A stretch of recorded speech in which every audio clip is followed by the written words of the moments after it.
বিসমিল্লাহির রহমানির রহিম টিভির পক্ষ থেকে দেশ এবং বিদেশে যারা দেখছেন সবাইকে ধন্যবাদ জানিয়ে ভিডিও শুরু করছি। জগন্নাথপুরে মৎস্য অফিসার কর্তৃক বাজারে অভিযান পরিচালনা করে এবং হাওরে অভিযান পরিচালনা করে বেলজাল জব্দ সহ বাজারে অভিযান করে পিরানহা মাছ, নিষিদ্ধ ঘোষিত পিরানহা মাছ যেটা রাক্ষসী মাছ বলা হয়, সেই মাছ জব্দ করা হয়েছে এবং উপজেলা চত্বরে এই মাছটিকে পুঁতে রাখা হয়েছে। আমরা দেখতে পাচ্ছি এখানে মাছগুলা পুঁতে দেওয়া হয়েছে।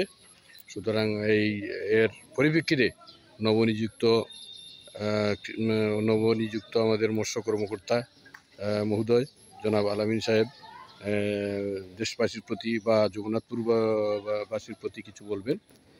ওনার বক্তব্য আমরা শুনব। জনাব আলামিন সাহেব। ধন্যবাদ।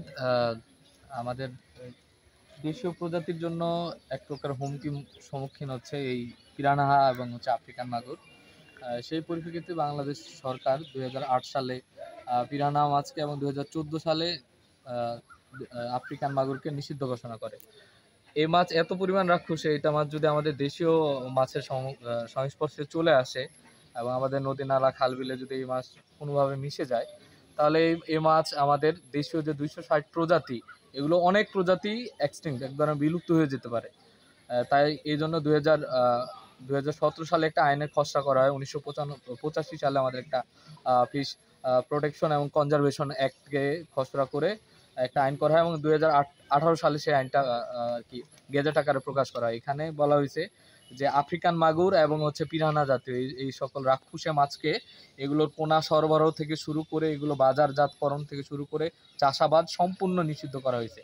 এবং এই পরিপ্রেক্ষিতে কেউ যদি এই আইন ভঙ্গ করে, তার ক্ষেত্রে 2 বছরের জেল এবং সাথে 5 লাখ টাকা অথবা উভয় দণ্ডে দণ্ডিত করা হতে পারে। আমরা এই উপজেলা মৎস্য কার্যালয়ের পক্ষ থেকে প্রতিনিয়ত এই ধরনের অভিযান আমরা পরিচালনা করছি।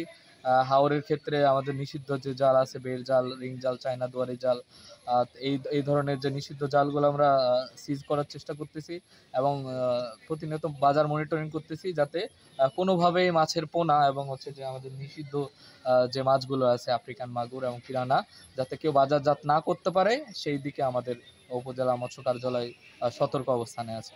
এবং সবার প্রতি আহ্বান জানাবো, এই ধরনের মাছ আপনারা যদি দেখতে পান কখনো খাবেন না, আমাদের খবর দিবেন এবং এই যতটুকু পারবেন এটাকে ধরিয়ে দেওয়ার চেষ্টা করবেন। ধন্যবাদ। মৎস্য আইন বাস্তবায়নে মোবাইল কোর্ট অভিযান যেটা আপনাদের ব্যানারে আছে, আজকে কি অভিযান পরিচালনা করছেন? আর আজকে আমরা হাওরে আমাদের বেরজাল ছিল, আমরা বেরজাল উচ্ছেদ করি 2টি এবং তার পরিপ্রেক্ষিতে তাকে মুচলেকা দিয়ে এবং ভবিষ্যতে সে আর হাওরে এই জাল নিষিদ্ধ জাল ইউজ করবে না, সেই পরিপ্রেক্ষিতে আমরা তাকে আপাতত ছেড়ে দিই এবং তার বেরজালটা আমরা জব্দ করে উপজেলাতে নিয়ে আসি। 4টা পিরানহা মাছের বাজার মূল্য কত হবে? বাজার মূল্য কতটুকু মাছ হবে? 4 কেজি, বাজার মূল্য প্রায় 12 থেকে 1300 টাকা হতে পারে। তাইলে এই যে যারা বিক্রিত করছিল তাদেরকে কি পাওয়া যায় নাই? যারা বিক্রিত তারা টের পেয়ে ওখান থেকে সটকে পড়ে। আমরা চেষ্টা করেছিলাম তাদেরকে আইডেন্টিফাই করার জন্য। যদি শনাক্ত করতে পারতাম আমাদের পক্ষে ভালো হইতো। আমাদের মৎস্য যে আইন আছে এই নিষিদ্ধ মাছের ক্ষেত্রে, সেই আইন আমরা প্রয়োগ করার চেষ্টা করতাম, কিন্তু আমাদের উপস্থিতি টের পেয়ে তারা ওখান থেকে সটকে পড়ে। পরবর্তীতে আমরা মাছগুলো জব্দ করে উপজেলা চত্বরে নিয়ে আসি। সম্মানিত ভিউয়ার্স, ভিডিওটি ডিস্ট্রয় করে ফেলি। বেশি করে শেয়ার করবেন। এই হলো পিরানহা মাছ, যেটা সরকার ঘোষিত নিষিদ্ধ। সুতরাং আমরা এই পিরানহা মাছটি এখানে পুঁতে রাখা হচ্ছে প্রশাসনের মাধ্যমে। আমরা এর বাস্তবায়ন আরও দ্রুত চাই এবং আইনের প্রয়োগ আরও বেশি করে চাই, এই আশা এবং প্রত্যাশা রেখে আজকের মতো এই ভিডিওটি সমাপ্ত ঘোষণা করলাম। আল্লাহ হাফিজ।